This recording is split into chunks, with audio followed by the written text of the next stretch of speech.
You bought from it, or you bought, Yeah, but yeah. you will lose a portion of Guys, your time. investment. Yeah, you can. Studio is live. Mics are up.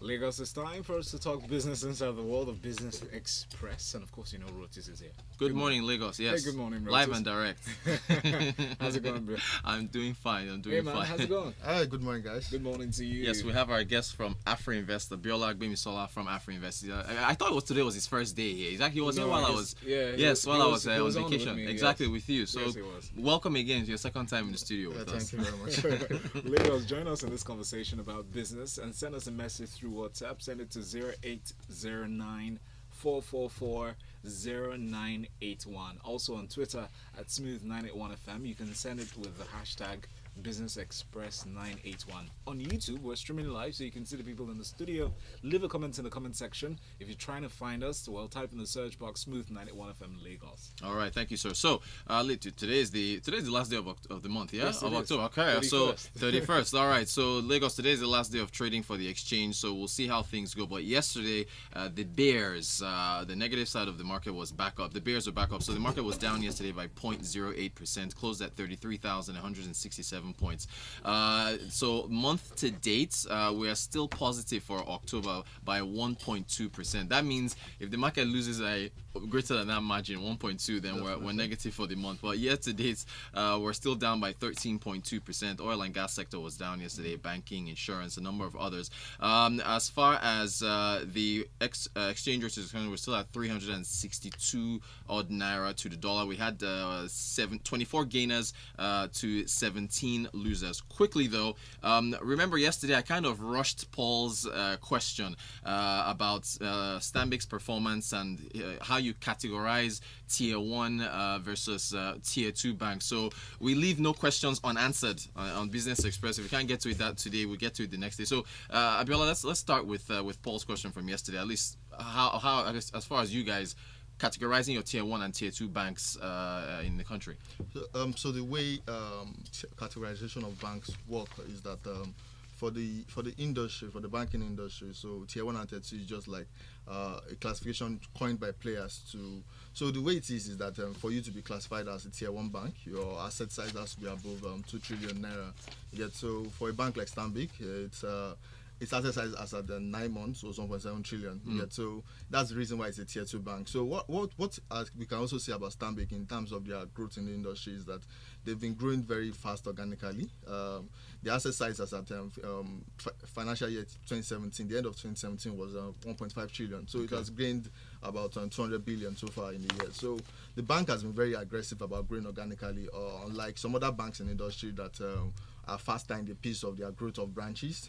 They are growing these things by raising capital. So for the banks, I think what they've been able to use to capitalize on their other businesses, their pension business, the liquidity that they can get from those kind of business. Not that I'm saying that they are commingling funds, no. Right. So what is just happening is that they are able to capitalize on the liquidity position of those other places to grow their business. Okay. So that's what is very good for Stanbic. And as well, if you look at it from the perspective of market capitalization, the market prices the bank favorably.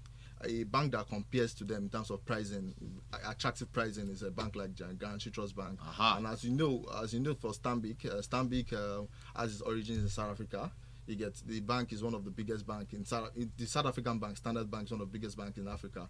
So they have that attractiveness in terms of they know where they're coming from. And like I said, if you compare that to like GTB is like the only Nigerian bank listed on a major stock exchange. That's the London Stock Exchange. Right. So and that in itself gives GT a very attractive price in the market because you have a lot of foreign portfolio investors that buys position into Stanbic and as well into GT as well. So if you look at it from the perspective of price to earnings ratios of both banks, they are usually larger than their peers.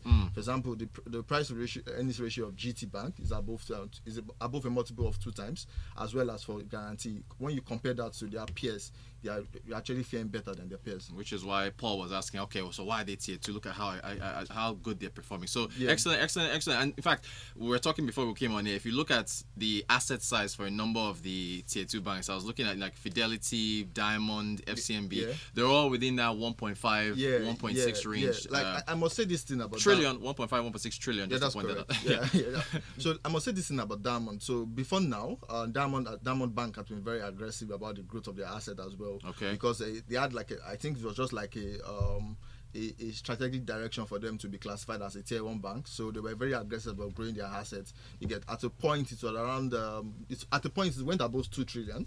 You get, but that was within the financial year, but it fell back. So it's currently around I think 1.7 trillion thereabout for the assets. So and again, if you notice over the last 2 years, in 2016, they've been having issues.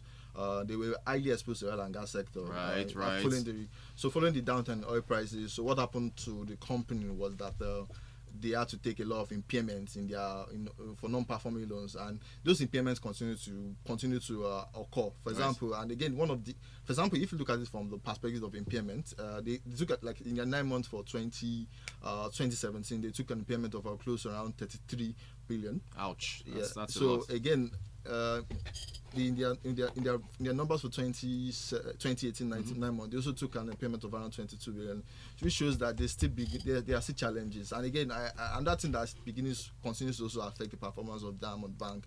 I think it's around they have like high OPEX that still maintain their books. And again, Bill, for acronyms for our people, so OPEX is operating expenses. Operating expenses. Thank you. So let's break that down. So when you say operating expenses, the cost of running the business, yes. fueling. Now they have like a large branch network. Like I said, they were trying to grow their business through expanding their assets. So when I say expanding their asset size, so you open new branches. So when they open those branches, that's like an addition to your total asset on your books. So the implication again for that is that you're going to begin to have a lot of higher operating costs, which is also one of the things that is affecting their performance right now. Thank you. That was so. Do you want to go on? Do you want to say anything else? No. Okay, that's pretty much it. Yeah. So for them, right, they are in terms of their capital buffers. Their capital buffer seems to be low. Mm-hmm. So that's why you see Diamond Bank currently.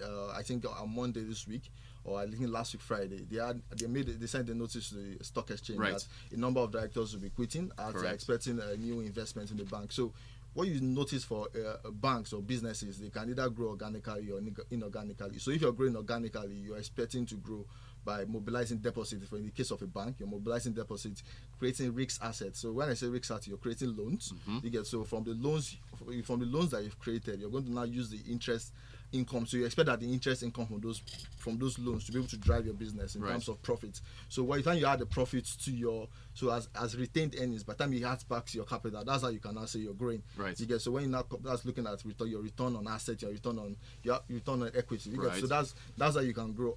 And that way you can grow is an inorganic growth. So when I say inorganic growth, you could acquire companies, you could acquire more businesses, you could have some number of investors invest into your business. You get, so that is like the route they are currently trying to take now. Right. You get, and again, like I said, because of the fact that they've been making losses, you get, and so they in their session they made like a profit for 9 months around 3 trillion, against around 4 trillion that they made last year. So it's I said 4 trillion, but sorry, billion. 3 billion. Sorry, that would be huge. You know what I find really interesting? Money is sweet for Nigerians to pronounce. Yeah, I know, right? You have to be careful. I just remember. Billion, thank God that I remember. Yeah. So they made profit, but again, if you compare it to the amount of profit they're making, compare that to peers, you get, like if I compare them to peers like Stanbic, so it's really not it's not a good story. Yeah, it's not impressive. Yeah, so that's why I think that for the bank, they're trying to reorganize themselves, try to grow aggressively. That's why they're actually seeking there's a speculation that there are new investments will come. Carlisle might be putting money, we'll see. So that was Paul's second question. Paul was also asking about the struggles of Diamond Bank and where things are. So Paul, I hope we answered your question. Now, you touched on the price to earnings ratio. This was another question we got yesterday. The question was, what is as far as on the negative impact, so to say, of a high price to earnings ratio? Okay, for price to earnings ratio, the best way to look at the price to earnings ratio is to compare. It's a comparable ratio. So you can't really look at it as a standalone by itself. It's not a standalone ratio. It's not a ratio that makes meaning by itself. You get, so if you want to look at, for example, a bank, and then you want to determine if the bank is an attractive opportunity based on the price earnings ratio. So you might want to be looking at how the banks compare to its peers. So you might, let's say it's within Nigeria, for example, you're saying that you want to compare a bank like, let's say, GT Bank, and then you're looking at the price earnings ratio among peers within the tier one. So when you talk about tier one, you're talking about ETI, FBNH, you're looking at Zenith. So you look at those banks within that in comparable comparison space. to them. So based on that, so you might now say that, okay, this bank is overvalued. So when you're saying overvalued, you're essentially saying that the price earnings ratio is greater than the peers. The rest of the peers. So when I say rest of the peers, the average of the peers. So by the time you take the average of the peers and you compare it to that of a single bank or single then you business, can make your conclusion whether it's overvalued or undervalued. Excellent stuff, Abiola. Awesome, Abiola. Thank you very much. Mary here says, good morning. Please, what's your view on GSK? GlaxoSmithKline. Abiola, you don't cover that there. Yeah, that's not on his cover. You know, with our analysts here, Abiola is mostly for banks and I think the agri sector, that's correct? So, but hey, look, like I said, no question is ever unanswered. So tomorrow, what was her name? Okay, so Mary will. I will get you a proper analysis from GSK tomorrow. What was our next thing that we wanted to talk about here? Valentine, how much time do we have? We don't have time, so we're done. What is this show? Sorry. Lagos out of that. Lagos, okay. Actually don't. We see all your messages. We can catch. You can catch any part exactly, you missed. Exactly go on on YouTube right now. Just type Smooth 91 FM Lagos. Viola of AfriInvest, thank you so much for your analysis today. We appreciate having you on the show. Yeah, thank you so much. We'll continue talking about business, Lagos. Yes, we will. Coming up next, we have a special guest coming in to talk about real estate. All right, Lagos, let's look into investing, and you know why pretty soon. We'll be talking after that, treating most of the stories in detail inside of Freshly Pressed 981, and that's at 7:30. Keep it here, Smooth 98.1. Love music.